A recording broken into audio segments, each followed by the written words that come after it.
What's up? Can anybody hear me? Audio check. Anybody hearing me here?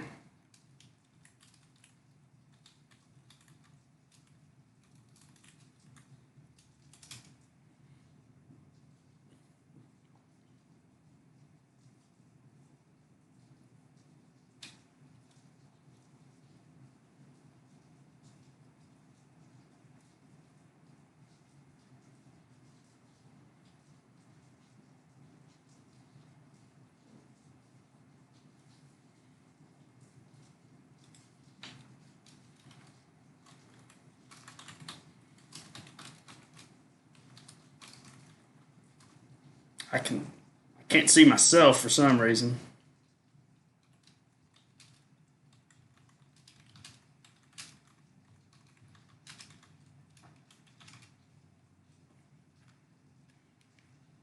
I'm gonna try bringing this up on my phone here.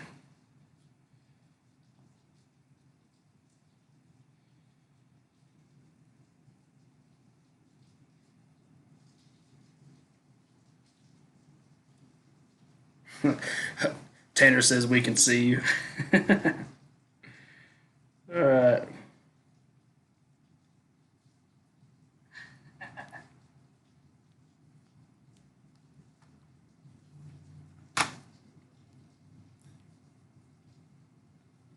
All right, here I am.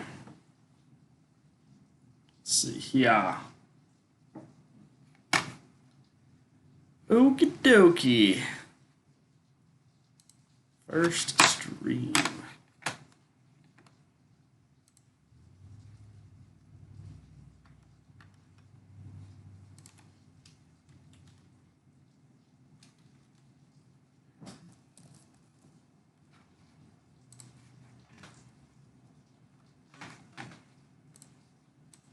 Just bear with me, guys. I'm trying to get all this set up. First time doing all this, so hopefully we can get her going.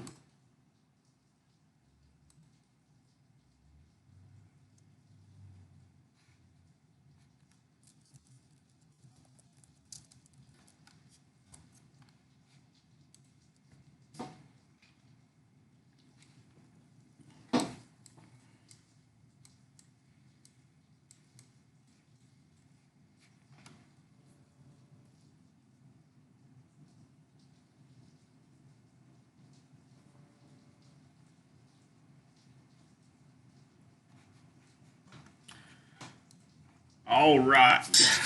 First live stream ever. We're going to jump into breaking down Lake Chickamauga. Here we go.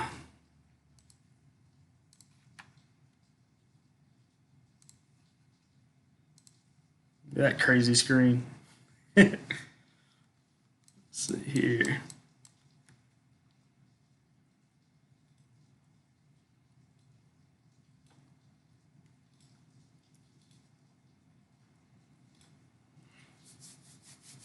All right, you guys are probably seeing what I'm seeing now with this Navionics web app. Let's see here. I've got the satellite overlay. You guys want to know how to do that? I think all you got to do is click this down here, and you can do that. But anyway, if you want to bring it up, you can follow along with me or however you want to do it. But I'm going to start out with just some basic lake information. I just pulled this straight off of Chickamauga Lake info. The lake itself is 59 miles long, and you got 810 miles of shoreline. So it's a lot bigger lake than a lot of guys are used to fishing. So a lot of guys that are not locals around here, it can be pretty daunting breaking this thing down. And there's a certain way that I do it in order to, I guess, easily find what I'm looking for and know what I want to fish here. We're on Watts Bar now for some reason. All right, here we are. We're back on Chickamauga. Let's see here. One thing to note also is that the Hiwassee River also flows into Chickamauga Lake. So if you run up through here, you can actually see that runs into the lake at this convergence area, right where you have Hiwassee Island. An important thing for guys who are coming just to fish the lake over here, if you look, the lake itself under normal conditions, if you look on the TVA app, it's going to be 682 feet. It's going to be above sea level, is your typical summertime pool. On the other hand, In the wintertime, the lake is typically like 676. I've seen it all the way down to 672. So what that means is that this Navionics app right here is not accurate right now. So where you're seeing, let's see, we'll go up here, where you're seeing 6 foot of water, that's pretty much dry land right now. So if you try to run across that, you're probably not going to have a lower unit anymore. And I see this quite often. There's guys that ruin really nice boats on these main lake flats trying to run this stuff. Another thing you got to really be aware of is finding a good boat ramp to put your boat in. So what I would recommend, if you're not familiar with the lake, I would recommend that you run way down here and put in at Chester Frost. Chester Frost, you got plenty of depth coming out. You just got to watch out for this one hump right here. You got plenty of depth running out where you're not going to hurt anything. There's plenty of flats around here, so you got to be careful once you get out of Chester Frost, but at least it's a nice deep boat ramp. You don't have to worry about hurting anything. Another good one is down here at the dam itself, at this marina over here, so you can go put in at this spot as well. And I can link some of this down in the description for later. This is actually going to go and be live on my channel later as well.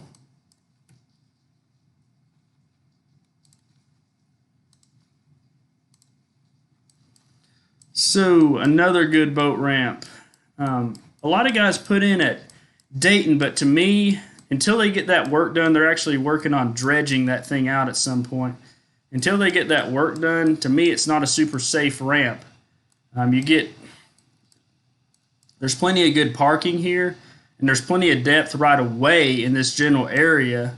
However, when you're working your way out of this creek, it's very, very narrow. And so if you don't know what you're doing, if you're going to come out of there slow the first time.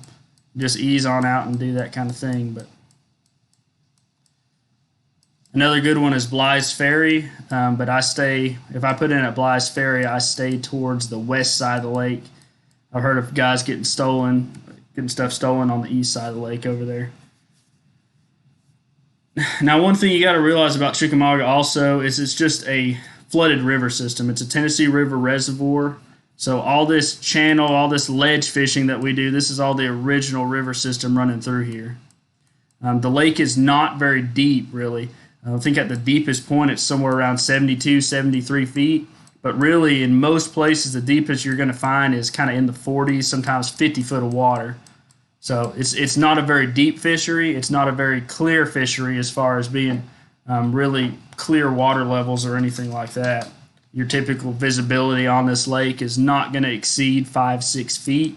There's a few places and some creeks where you can get further than that, but most of the time it's relatively stained water, and it's river system fishing, so it can be really good for that. I'm looking at the chat here. I'm assuming you guys are still with me. I'm hoping the stream itself holds up. I've got Fishing Like a Girl over here wanting to know where Brown's Bridge boat ramp is. Brown's Bridge boat ramp is in Sail Creek. So if we run into Sail Creek here, this on May Road, that is Brown's Bridge. Brown's Bridge boat ramp is the Sail Creek Recreation area right here. So if you run into that, you'll be at Brown's Bridge. Joe and I actually fished out of there today. What's up, dude?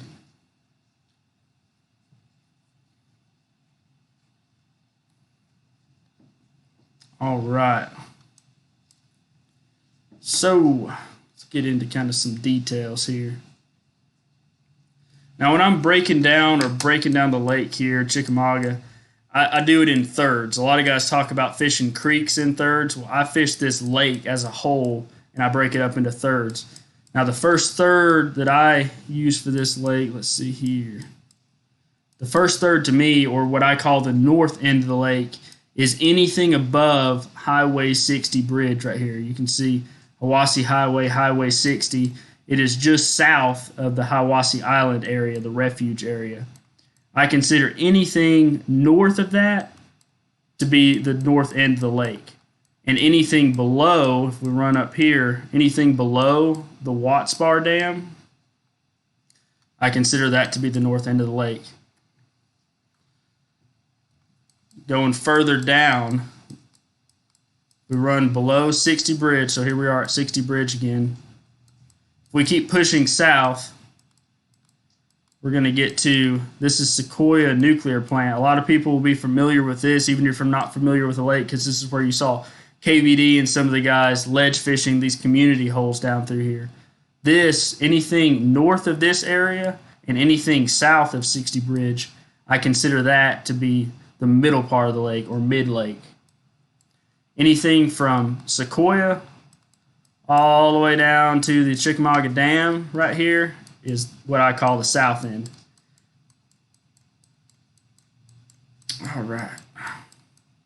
So we're going to go all the way back up to the north end here, and I'm going to start kind of breaking down what I think about this part of the lake. Now, this north end here, I consider everything north of 30 bridge. Now 30 bridge is the other bridge, and it is north of 60. So if we kind of cruise our way down here, this is Highway 30 bridge going across right here.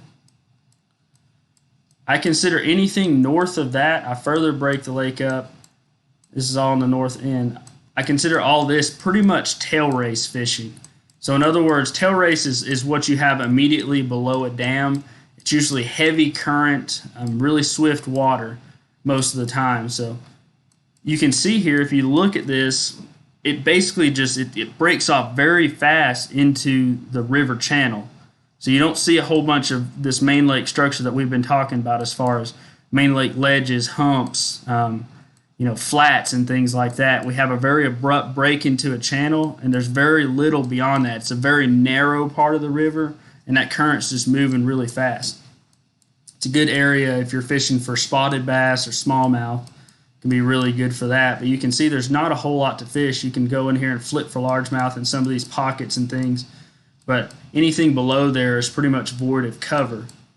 Tail race fishing can be really fun, but I like to do it when the water is really running. So lately it has been running, and I've been catching a lot of fish in Nickajack below Chickamauga Dam. So we can continue to run down through here. I've got another question. I'm going to pop over to the chat real quick. Mr. Parton, where is Grasshopper Creek? Grasshopper is directly across from Sell Creek. So right where I was back over here, directly across there. We're going to get to that in a minute, though.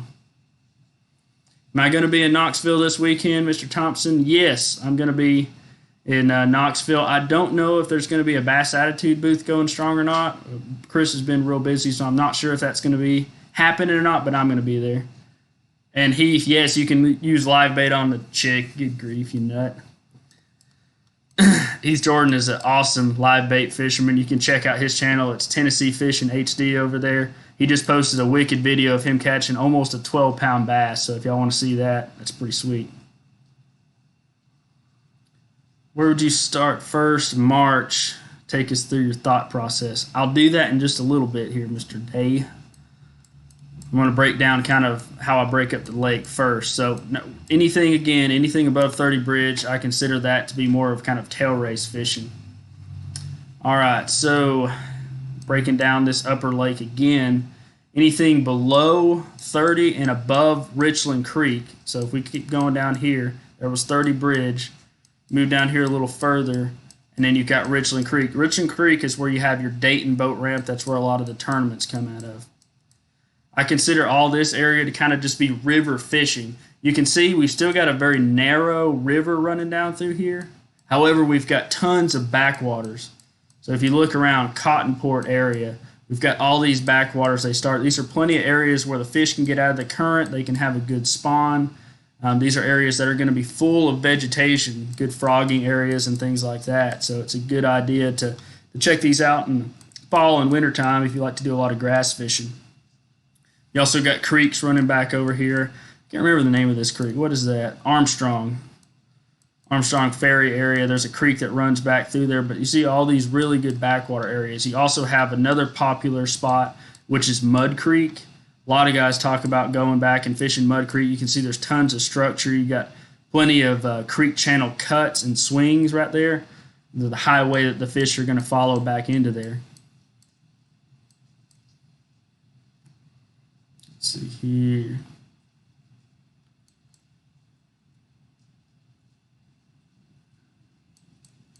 All right, moving down, moving down. So I consider all this area to kind of be river fishing. You still have a lot of current. The fish are oriented very strongly to current, so if you have a low current event, you're not going to get as many or as much fish activity, so to speak. And if you get a lot of high current, the fish kind of get pushed out of the way. In the wintertime, you have less water in these backwater areas, so it really funnels the fish into certain spots. So, I mean, the areas that are backwaters that have more water in them are going to be obvious locations. The fish can be very patternable at that time. All right, now let's continue to break down what I call the north end of the lake. I consider anything from Richland Creek, which is right here, all the way down to 60 Bridge. I consider that to kind of be, it's mostly just like a major river convergence. Still river fishing, but you get more flats. This is a big time offshore area that a lot of guys fish. There's a lot of community holes around here, ledges. You can see humps, islands that you can fish. You got huge expansive flats with little troughs and ditches and things running through them. And the main thing that I guess the best area around here to me is you got this convergence, major convergence of the Hiwassee running into here. And it's a different type of water, it's a different salinity. That's why you see also when you get a major rain event, we talked about that in the last video, you get a lot of muddy water that kind of flows from the Hiwassee and enters Chickamauga here, and so you get strong mud lines, and mud line can be a great place to target current-oriented fish like we have here on the Tennessee River. You can see all these secondary channels as well. There's little cuts, there's shallow areas, there's deep water. This whole area can be excellent to fish. Now, somebody can probably comment down below, but it's very important to know that during certain parts of the wintertime, the Hiwassee Island area, this refuge area, is off limits. I guess it's due to duck hunting and things like that. I'm sure there's a few guys on here, like probably Heath, can clear this up a little bit more. Yeah, Heath's already putting on there, no fishing during the winter. And I'm not really sure exactly why that is, but I don't know. You guys have to look that one up for yourself. So that kind of concludes what I call the north end of the lake. I would break into Hiwassee here, but there's not a whole lot that I know about it. When I've gone back there, I've just gone back and done a lot of flipping and things like that. You can see it's got a very strong but narrow channel that runs, so it can be a little bit dangerous to run in low water. A lot of this stuff you can't even really get on, these flats and stuff like that, during low water times. But I've noticed it's been really good to me in the fall to go up there when the water's still high and fish a lot of this stuff. But I love to get up there and flip, and I usually have good success. I don't really ever catch any giant fish up that way, though, it seems like. Most of the bigger fish I catch are actually around the Hiwassee Convergence and anywhere on the main, I guess, Chickamauga River channel there. All right, now let's talk about the mid-lake a little bit here. I've got some notes on the side, so if I keep looking back and forth, y'all just bear with me.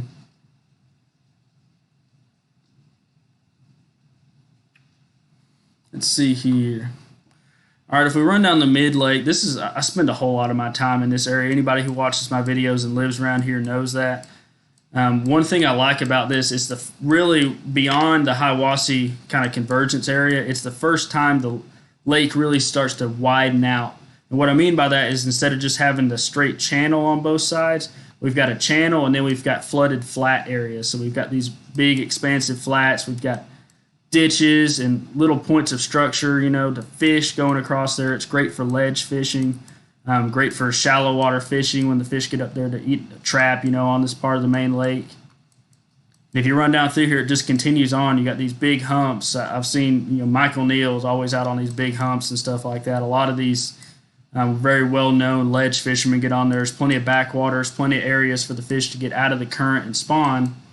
But I think the big part and the main thing I like about what I call the mid area of the lake is the major creeks. We're going to pop right over here. We've got immediately Sail Creek. This is one of the bigger creeks on the lake. A lot of water comes through this creek. It doesn't even have to be a lot of rain events. It's always got water flowing into it. It's an area that, cleans up or stays dirty at different times. You got, I guess different color waters at certain points. It's just consistent when you get these major creeks. So I think it really helps. Like Grasshopper Creek, even though Grasshopper is a smaller creek, again, this is a really good creek. It stays deep down through there, and it's loaded with bait. And this is one of the areas that they stock the Florida strains. If you guys were wondering, they stock the Florida strain bass in Grasshopper Creek and Wolf Teeter. And I'm not sure of any other creeks that they do that in. So this is where your Florida strains get into the lake. This is where they eventually turn into F1 hybrids when they, breed with the northern strain fish, and that's where a lot of these giant fish that come out of Chickamauga are relating to. Even though a lot of them are caught around Dayton area and a lot of them are caught around Chester Frost area, but that's just, I think it's because of all the tournaments and things like that. A lot of those fish get transported. These big fish, they go get weighed in at these areas, and then that's where they kind of end up. So they're kind of transplanted over in Chester Frost and Dayton area. All right, moving on. Another major creek in the mid part of the lake is Opossum Creek. Now, if you look at Opossum Creek, let's go back and look at Sail Creek. You see this very defined creek channel that runs in here? We got a lot of depth. You're talking 28, 30 foot of water, 20. Very defined creek channel that you can follow all back into here. And it continues on. It wraps all the way around. It goes and continues way. I mean, you can follow this thing all the way to Highway 27 if you wanted to. In contrast, Opossum Creek, you begin with a defined channel. You begin with plenty of depth in a narrow creek. However, once you break out of the bridge over here and then you pull around, it almost turns into a delta. So you watch this, you watch the contour lines. They begin to get shallower and shallower and shallower and shallower and shallower. And basically, Opossum Creek just ends up as a big flat. And this can stay dirty a lot longer than some of the other creeks. Now, it doesn't clean up as fast. And that can be really good during certain periods of time. So, it pays to know different kind of creeks. To me, like Saudi Creek and, let's go back. Opossum Creek and Grasshopper Creek, to me, are very similar creeks. Again, we got kind of that delta running out into here. And we got creeks that stay dirtier for longer. In contrast to that, you have Saudi Creek. To me, Saudi Creek is very similar to Opossum Creek. We got a lot of depth and very defined channels moving into this creek, and they continue on throughout. This creek has good depth all the way around. And because of that, it cleans out a lot faster. When you have a lot of rain and stuff like that, this water is going to get clearer faster than some of these other creeks will. And if you're a guy that chases around clean water, well, that could mean that's a good area for you to go look at. To me, a lot of times, I kind of chase down that water that's in between. I don't want really muddy water. I don't want that east side water that's got all the nasty stuff coming out of Hiwassee, but I also don't want perfectly clean water. To me, if I'm going to get a big fish to bite, or if I'm going to get a big group of fish to bite, pre-spawn fish especially, for a long period of time, in other words, if I'm going to get a group that I'm going to catch 20, 30, 40 fish out of, I like to have a little bit of stained water. I like to have a little bit of wind, something to throw those fish off their game to where they're not feeling the pressure of me pulling fish after fish out of there. Let me look at the chat again here.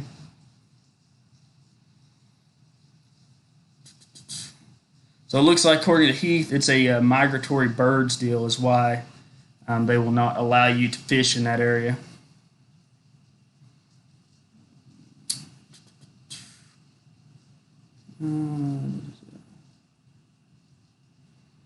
Yeah, John, that's right. All these west side creeks, they do come, directly from the mountains. That might be another reason why they get clean a lot faster, and that might be also why they have more defined cuts in them. So again, getting back to kind of the mid part of the lake, as we mentioned before, the mid part of the lake is going to be 60 down to Sequoia. So if I continue on down through here, again, going back, I hope you guys got to see that video where I was breaking down the lake structures. You have a lot of ledges running down through here. You have major points coming out, main lake points with inside turns as you work your way down here. You've got humps, just really all the offshore things that guys like to see and fish. You've got it in this middle part of the lake. And another thing about the middle part of the lake is it doesn't get quite as much pressure, but that's changing pretty rapidly. There's more and more guys that are kind of targeting that area and branching out. But down here we're at Sequoia again. One thing I note, once you get around Sequoia and you begin to push further into the south part of the lake, you get more and more defined, some of the most defined and deep channel swing banks. And it's a very different look than a lot of the lakes. So you've got these main bluff walls running down through here, Sequoia over here, and the current itself pushes into those areas, and they can be really good wintertime fishing areas. All this around here, that's one thing to note. When you're wintertime fishing on Chickamauga, a lot of times your deeper ledges that you were fishing in the summertime can be really good in the winter. So a lot of this stuff running down through here can be excellent to fish. Fish tank, top baits for late February and early March. That's easy for me. I really love to throw a Lipless. That's probably one of my favorite things. February and March for us, we get a lot of rain, a lot of really crummy weather usually, and so the water's typically more stained. If I do get clean water, if I am pushed back into a creek that has cleaner water, I'll break out a jerkbait. I really like a jerkbait. That's kind of getting out of what I call rig season. Really, February, is a great time to throw a rig, but as March progresses, I don't throw it as much. I typically rely on those other baits there. Another good bait for February and March is a jig.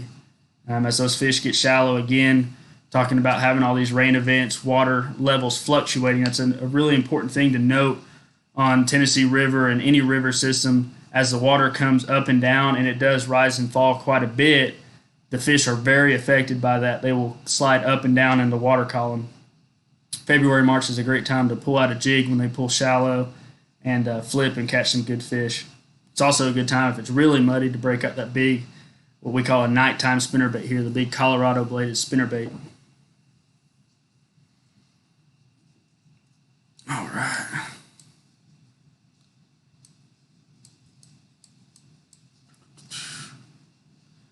All right, now we're going to jump down again. I'm kind of jumping around everywhere. Now, the south end of the lake is probably the most popular area to fish on this lake, and I think a lot of it just has to do with, you can see all the people here. There's plenty of houses and everything. There's a lot of people, and I think that's the easiest area for them to fish is the south end of the lake. But anywhere from Sequoia down to where the Chickamauga Dam exits into Nickajack is considered the south end, and you can see it is wildly different than any other part of the lake. You got these major channel swings, and what's happened is when they flooded all this, you have the most expansive flats, the widest parts of the lake here, and the most lake structure. Huge points running out, very defined channels. You have secondary channels. This is not even really a creek channel. It's just a secondary channel that cuts back on the main channel here. You have enormous main lake humps.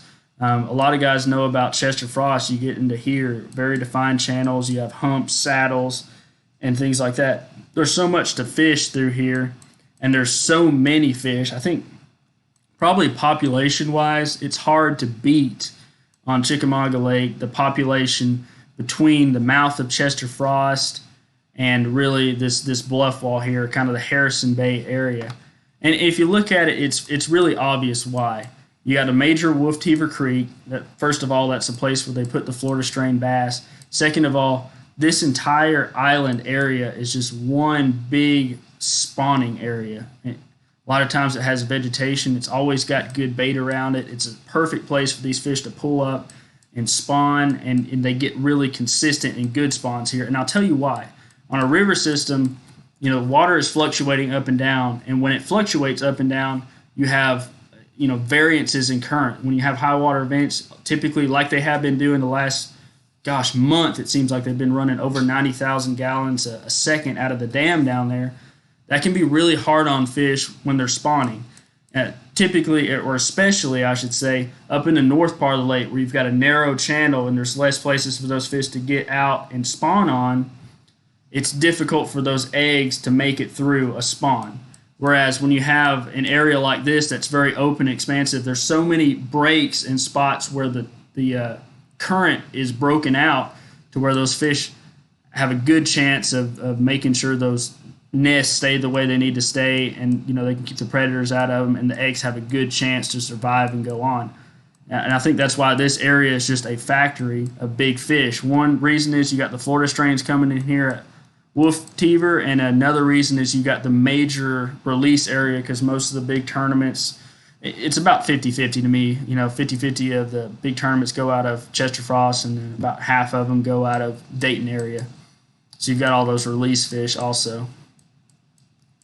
Now, going back to talking about vegetation, typically the middle part of the lake, or the mid-lake, to me has the least amount of vegetation, natural growing vegetation like hydrilla and milfoil and things like that. The north end has by far the most. It's full of hydrilla. It used to have a lot of milfoil. There's less milfoil now. There's even spiny naiad and all kinds of crazy coontail and stuff like that up through there. Pondweed, tons of different kinds of grasses up there. Now on the south end of the lake, a lot of times as you go further south, there tends to be a little bit more vegetation as well, and especially as the water begins to fall, you'll actually find some more mats down here that you can fish and things like that. I'll look over here at my notes again, see what I missed. Oh yeah, another thing I'd like to point out is this is another area that's been made famous. Casey Martin fishing around these Hiwassee Islands caught those huge bags. I think that was 2014. I mean, it's forever ago when the FLW or whoever first started coming this way. But again, you see major channel swings. We run down these expansive flats here, secondary channels cutting into there. Just all the things that you want to find, and these are things that hold fish, especially largemouth, because a largemouth, they thrive in the current, don't get me wrong, but to me, these Florida strains and these F1 hybrids, they thrive in areas where there's more backwater, where they can pull out of that current, not have to work as hard. Now, a lot of those fish that you catch in those areas are super fat. Another thing, that the forage just loves this as well. The shad, they love getting out of the current, especially in the wintertime, so it can be very easy for them to get out of there and do their deal as well. Another spot, these areas in Chester Frost here, Michael Woolley, I think, won a FLW event in there. So this area has a very rich history of producing a lot of fish and big fish. Running down questions here. If anybody wants to comment, feel free to just pop something down there. I'll try to answer as I go along. You could only fish one creek. Which one would you go to? Mr. Edwards. I don't know if I want to answer that question or not. If I could only fish one creek. I mean, I don't know if I would ever just fish one. The three major ones that I fish down through there, well, actually it's four. I don't fish as much in Wolf Teaver. I don't fish as much in Grasshopper.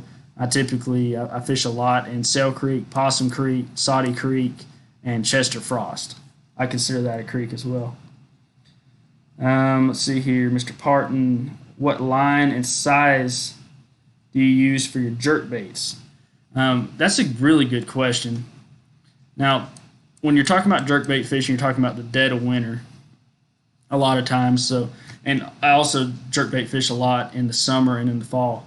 In the summer and in the fall, when there's higher water temperatures, I'll typically throw my jerkbait on fluorocarbon, 12-pound fluorocarbon, because a lot of times these suspending jerkbaits, they're designed to suspend in colder water. So if you're fishing them in a little bit warmer water, or water that's right in line with what they're supposed to be fished at, you'll notice that those baits will tend to rise a little bit in the water column. So I still want them to suspend. I'll throw that fluorocarbon. The fluorocarbon sinks, and that'll cause that bait to suspend a little bit better. In the wintertime, in the dead of winter, a lot of times I will throw that on a copolymer line. And a copolymer line is still, I try to get one that's stiffer. There's a lot of different variances with copolymer. Some of it's really leans toward mono, where it's very stretchy and very pliable. It doesn't have as good a knot strength, but it has low memory. And some of it ranges up there, like I think Floral Clear is one that I really like to use from P-Line. It's a stiffer line. It feels more like a fluorocarbon, but it still is neutrally buoyant. So when you have that neutrally buoyant line, in the wintertime, when it's ultra cold, that bait is going to want to sink. The neutrally buoyant line instead of the fluorocarbon will keep that bait suspending a little bit better most of the time.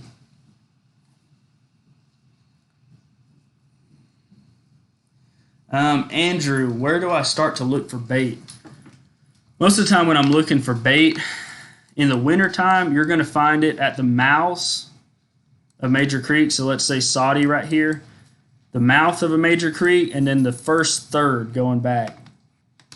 A lot of times they will also push bait in the lake. Will push up. Let me run up here. Let's see if I can find one. They'll push into secondary channels. So here's Cell Creek. We got a secondary channel pushing north right here on the west side of the lake above Cell Creek.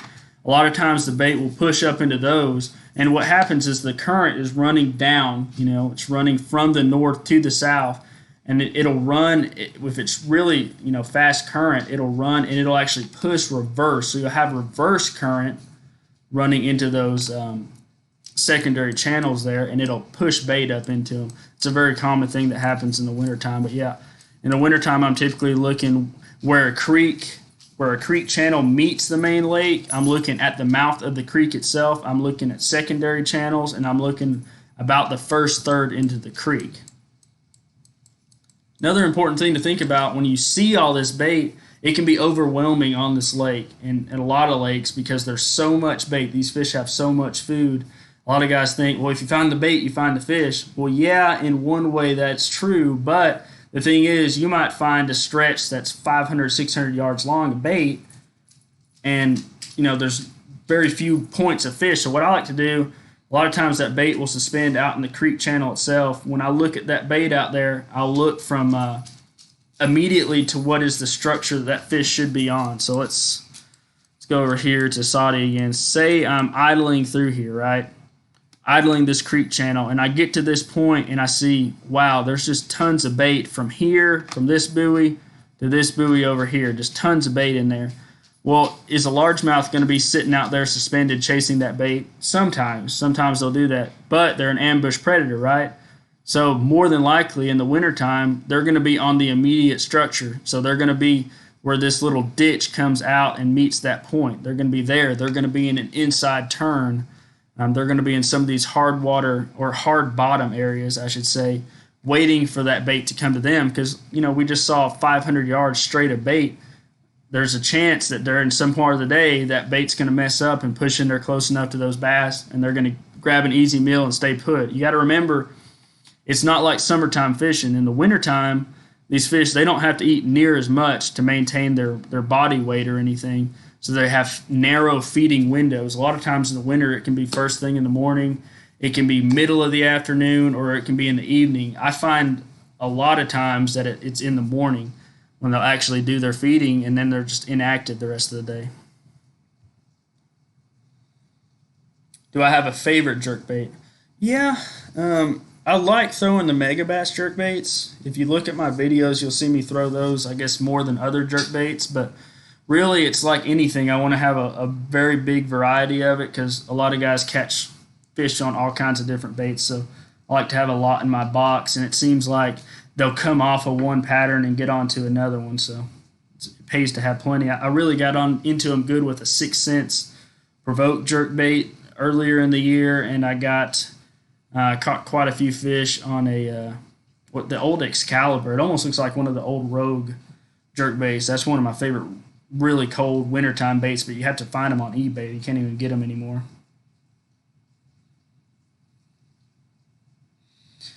Tony, the southern part of the lake, I don't know if I would say that it's generally better. I would say that more people fish it, and it is a very consistent bite, but you have to understand, different times of the year and different situations, it might be beneficial to move out of that. For instance, when this water is really, really running like it has been the past few months, it can really pay to put in really close to the dam, like, below Chickamauga Dam and fish the tail race area and catch fish that way. So I guess it is kind of a timing deal. A lot of times, everything south, immediately south especially of Sequoia, has a little bit higher water temperature, so that can be good in the wintertime. However, if you're talking about summertime fishing, or if you're talking about following the spawn, if you notice that fish are, kind of in the later stages of a spawn at the south end of the lake, well, it might be a good time to push north above Sequoia and catch those fish in a little bit lower water temperature that are just going on to bed. So you kind of have to be able to roll with the punches on that. But I would say, yes, the south end of the lake is the most consistent. How is the bite towards the end of April, Casey? Yes, the bite is really good towards the end of April. Typically, towards the end of April, you have more and more post-spawn fish. There's still going to be fish going on to beds. I don't really like to bed fish all that much, so a lot of times what I find myself doing is fishing for those fish that are working their way out of creeks. They're working their way out of backwater areas, and I'll try to follow those fish to the ledges so that come May, when you get that first initial ledge bite, I like to try to be on point on that. Joe, April and May is the best time to fish. I like to fish the winter. Joe and I, we worked hard today to catch a few fish out there, and it's cold, but you always have that chance at a giant there. Yes, Team Jesus Outdoors Excalibur rattle baits were the bomb. The booyaws are not as good as those baits. Still, though, they have never been kind of my ultimate confidence bait. I lean towards that Red Eye Shad and some other brands. Keep those questions coming down there. All right, I'm going to move on. I'm going to go up a little bit, see if I can find.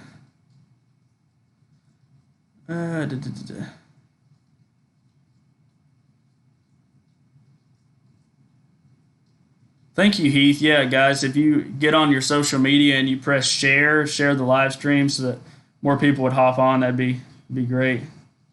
5 pounder. Is the ramp at Sail Creek good? Michael asked that question. Yes, the ramp at Sail Creek is good. You do have to pay, but it's only $45 for a year there.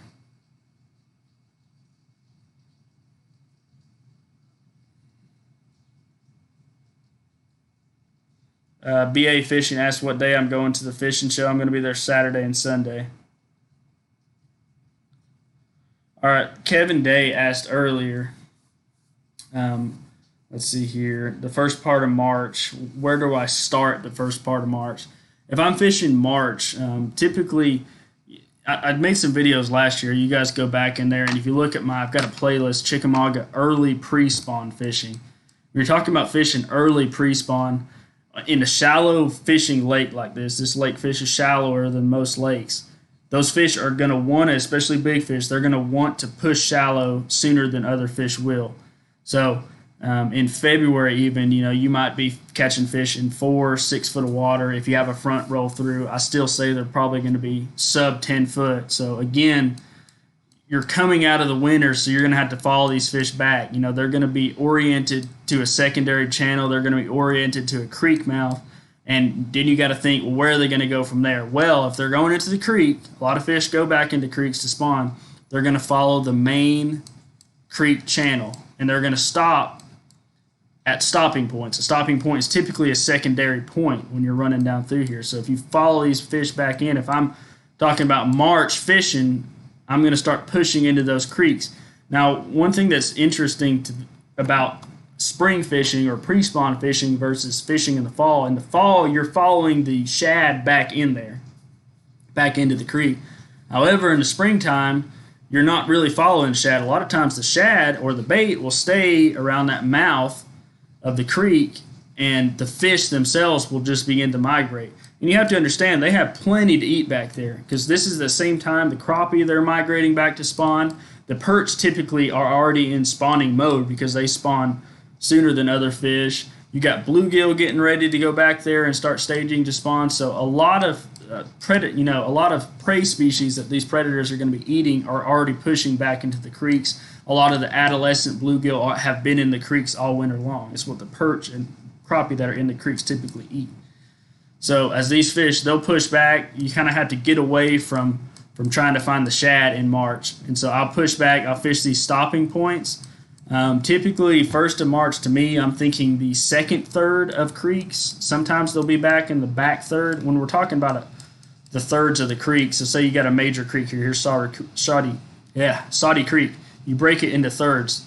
The front third is going to be the third from that point of the creek on out to the main river right there. The middle third is going to be literally from that point to that, say wherever you cut that off over here. And the back third is going to be the back third of the creek. So it's easy enough to do that. But in March, that's typically what I'm going to be looking for.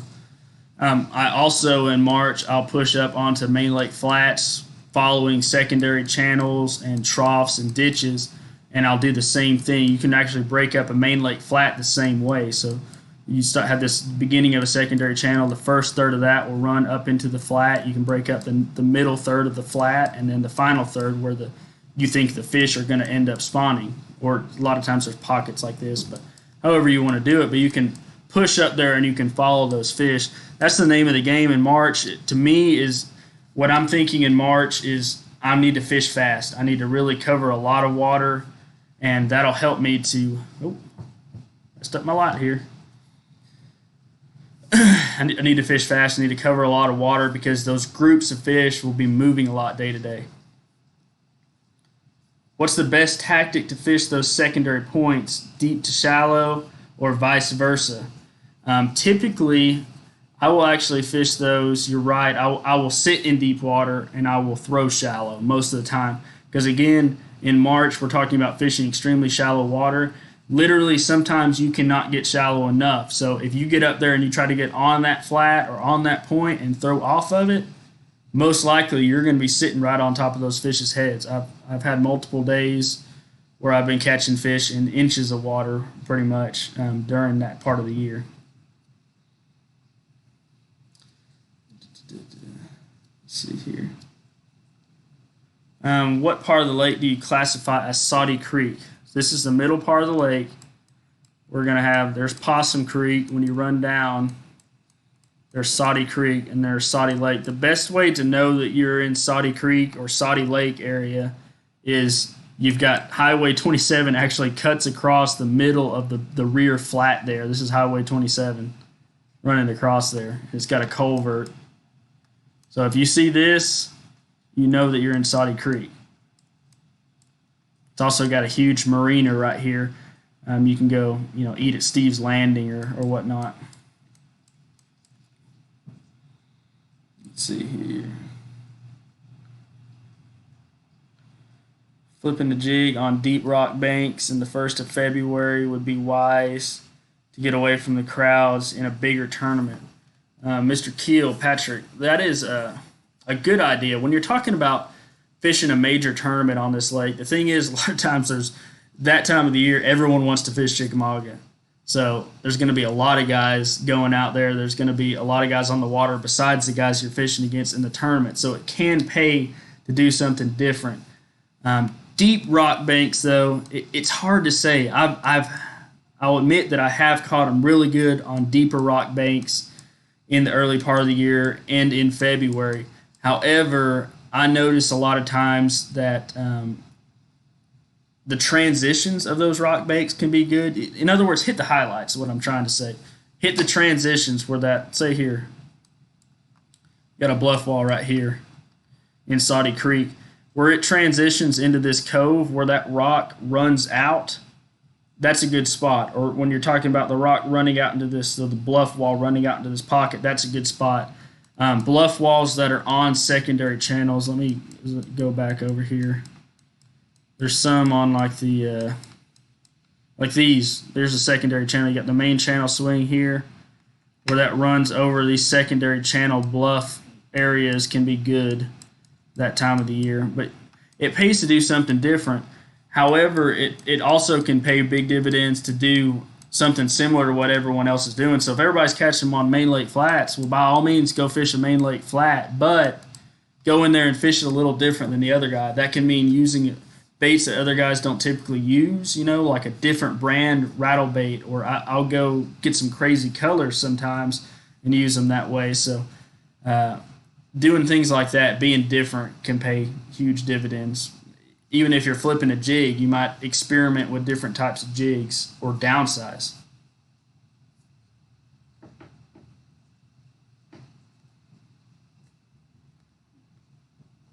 One thing I noticed also about fishing those rock banks is current is key there. All right, dudes, any more questions? That's pretty much all I had as far as breaking down the lake itself. And that's all I really wanted to do today. I wanted to break down for you guys kind of how I split the lake up. And as we go on to different videos, I'm going to have a lot of videos coming up how I fish a lipless lure in the early pre-spawn. That's going to be coming up. So that's going to help a lot of you guys talking about what they're going to do in February and March. I'm going to do a lot of other techniques and do videos, but it's all going to kind of build on this. Eventually, we're going to break into other lakes too. You know, if a lot of you guys like to fish Norris Lake or Watts Bar or Nickajack or Gunnersville or any lake for that matter, you know, put that in the message down there. Message me on Facebook. Say, hey, I want this lake broken down, and we'll get it into the lineup and start breaking down a lot of different lakes. Even if it's small lakes, I don't care if you send me your, you know, a 300-acre little private lake that you want me to break down. We'll go through that too. We'll get out Google Earth and go through that as well.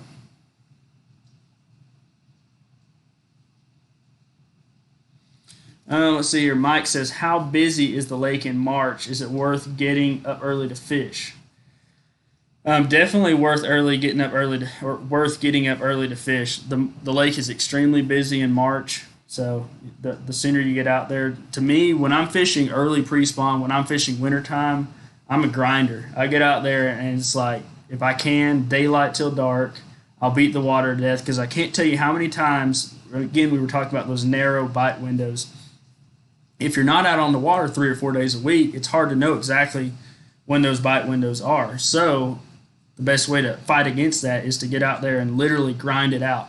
You be confident in yourself, be confident that you're fishing the right kind of techniques, and get out there and just fish and fish and fish. I can't tell you how many days I've fished for 4 hours straight, gotten 1 or 2 bites from dinks that gave me just enough of a clue to pull out to a certain area, and then finish the day catching, 40, 50 fish off of 1 point. Or pulling up to 1 point and catching a 30-pound bag.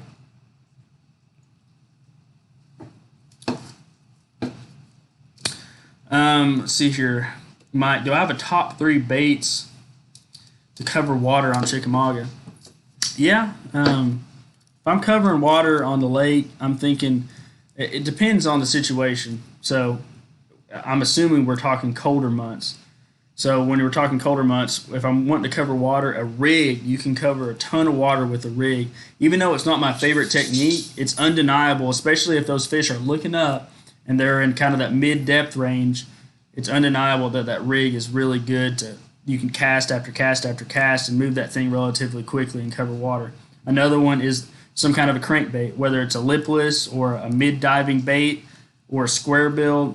It's hard to beat any of those because, again, you're covering water. You can cast them a really long distance, and they really appeal to a lot of different fish. Let's see here. Do I have a third one?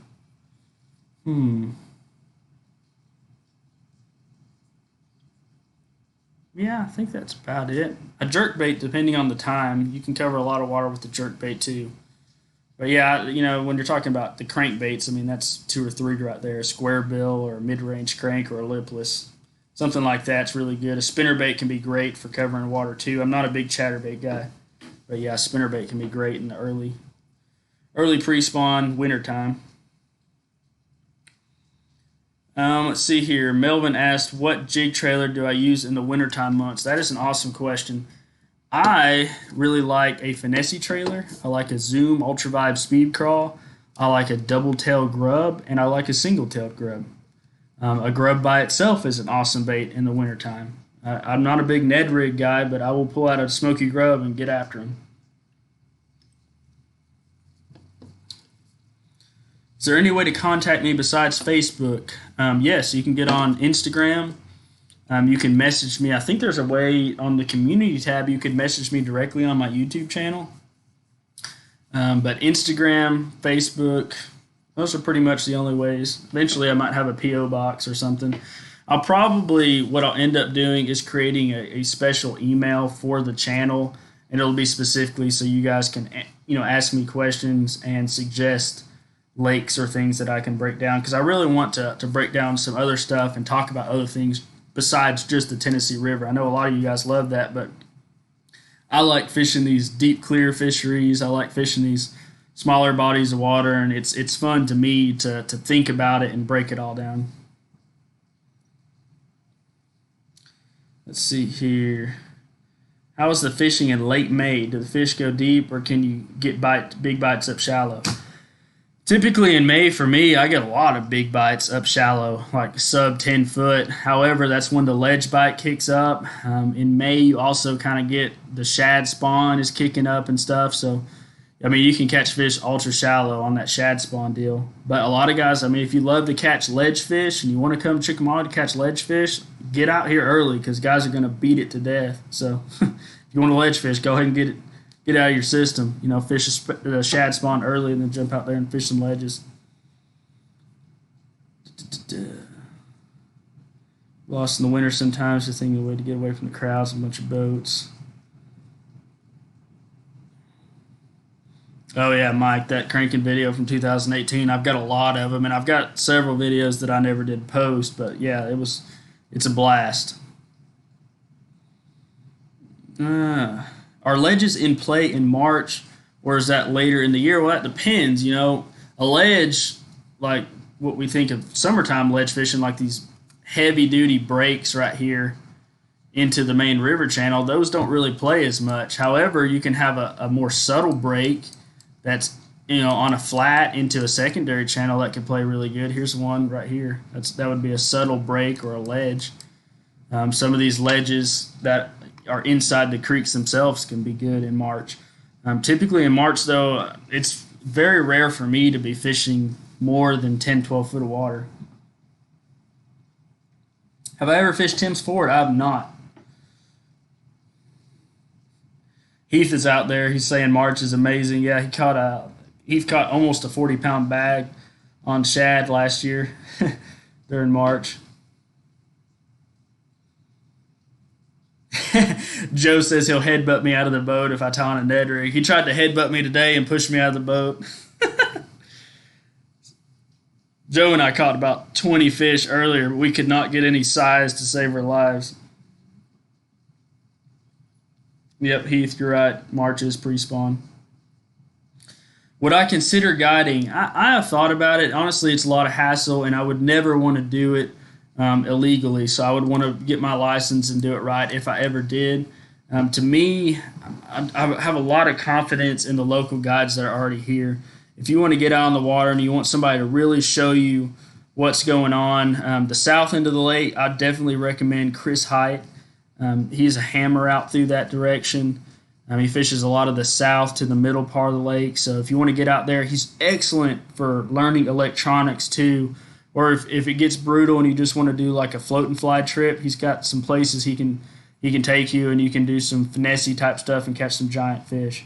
If you're up north, or again north and northern middle part of the lake, hit up Billy Wheat. He's a hammer up there, catches a lot of fish, really knows the ins and outs of fishing the narrow part of the river. But I tell people all the time, I get that question constantly. It's like, hey, would you take me on a guided trip? I'll take people out fishing, don't get me wrong, and I do that a lot, and I try to help out as many people as I can. But if you want that guide, I highly recommend, if you have a week here, go one day with Chris Height and go one day with Billy Wheat, and those guys can really, really, really teach you, and probably a lot better than I can. I mean, I have limited knowledge. These guys fish with a lot more people than I do. They fish more days a week than I do.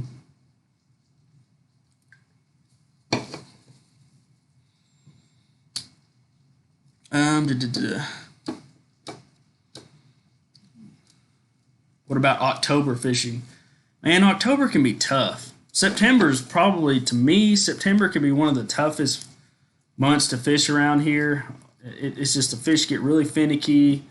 They can't decide what to do. They're kind of just getting into the fall funk is what I call it. They get finicky. They're still schooling up, and you can find fish, but it's annoying because you'll have 100 fish coming up around the boat, and it's like you have to, do a magic trick to get a bite. You have hundreds of fish around the boat, and you catch 30 fish out of them. I'm used to, 5-6 years ago when Chickamauga wasn't as popular, I could go over there and catch 100 fish out of those kind of schools, but it's just been tough.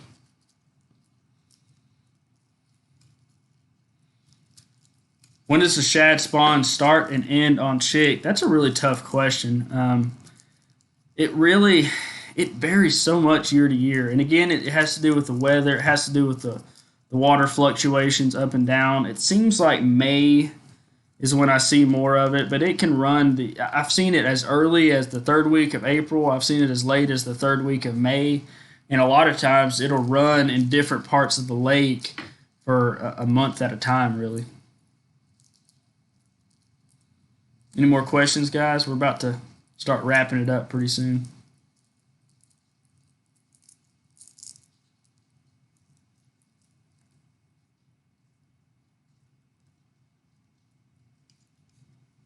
Any more questions on there? Put them up, put them up.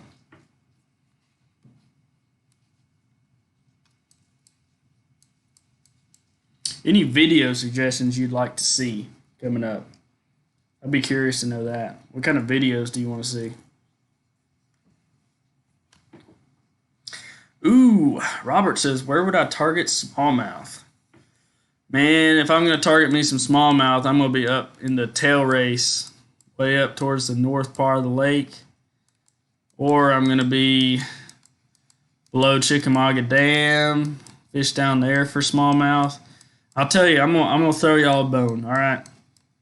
This is going to be, thank you guys for hanging out this long on the stream. If you want to catch a big smallmouth on this lake, especially in the spring, get around April, really April, May time frame, especially right over here, this area, yeah, right here.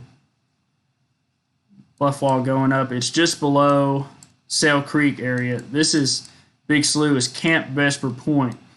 This bluff area and this rock running all the way down to this other big slough right here is really good for smallmouth.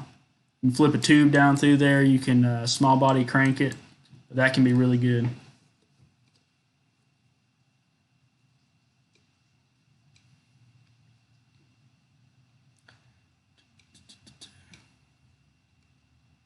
A video on how to win the big bass splash.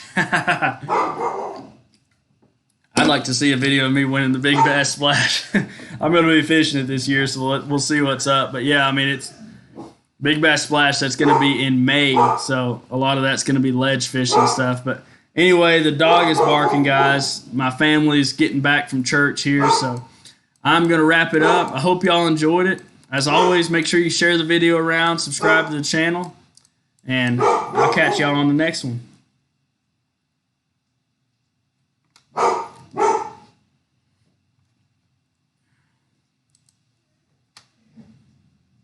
And yeah, Tony, jig video. I'm down.